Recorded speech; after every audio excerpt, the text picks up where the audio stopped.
Bismillahirrahmanirrahim. Assalamualaikum warahmatullahi wabarakatuh. Perkenalkan, nama saya Abdul Aziz, NIM 1172430 kelas A. Di sini saya akan sedikit menyampaikan pemahaman saya mengenai hukum acara Mahkamah Konstitusi atau yang bisa disebut Mahkamah Konstitusi.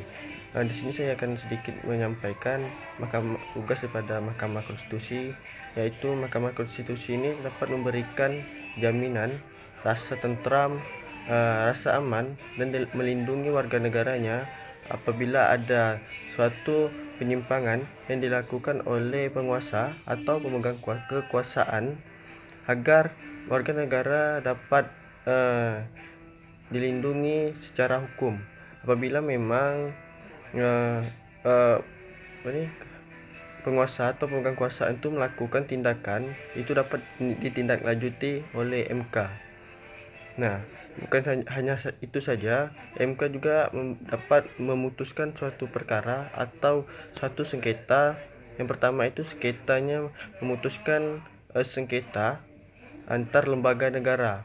Nah, apabila memang ada sengketa seperti ini, maka MK bergerak untuk memutuskannya. Tapi langsung lanjut memutuskan pembubaran partai politik. Nah, MK ini dapat melakukan pembubaran partai politik.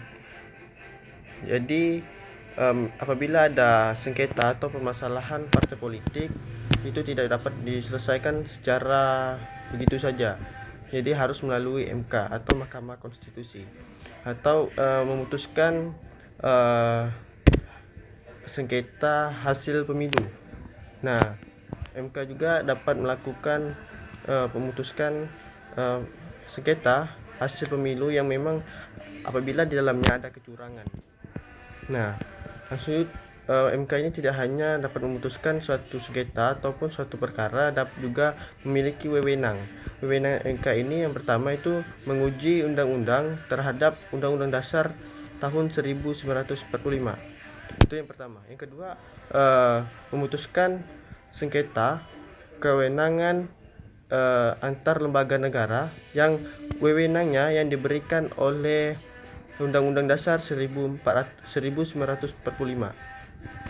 Nah, hukum acara Mahkamah Konstitusi ini juga memiliki kekuatan hukum yang diatur dalam Undang-Undang nomor 24 tahun 2003, di mana MK di situ dijelaskan secara kuat atau ditegaskan bahwa MK itu memang tugasnya yang sudah saya sampaikan tadi di atas, walaupun secara singkat pemahaman saya.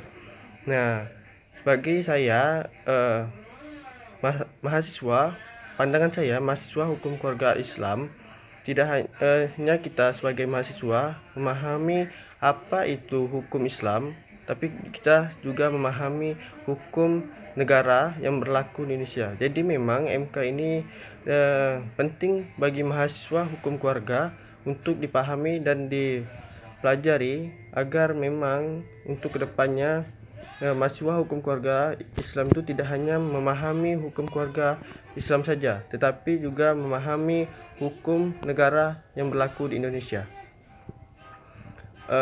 Baik, mungkin itu saja yang dapat saya sampaikan. Apabila memang ada kekurangan ataupun kesalahan yang dapat saya sampaikan, mohon maaf. Memang kurang lebihnya saya mohon maaf sebanyak-banyaknya. Mungkin itu saja yang dapat saya sampaikan. Wabillahi taufiq wal hidayah. Wassalamualaikum warahmatullahi wabarakatuh.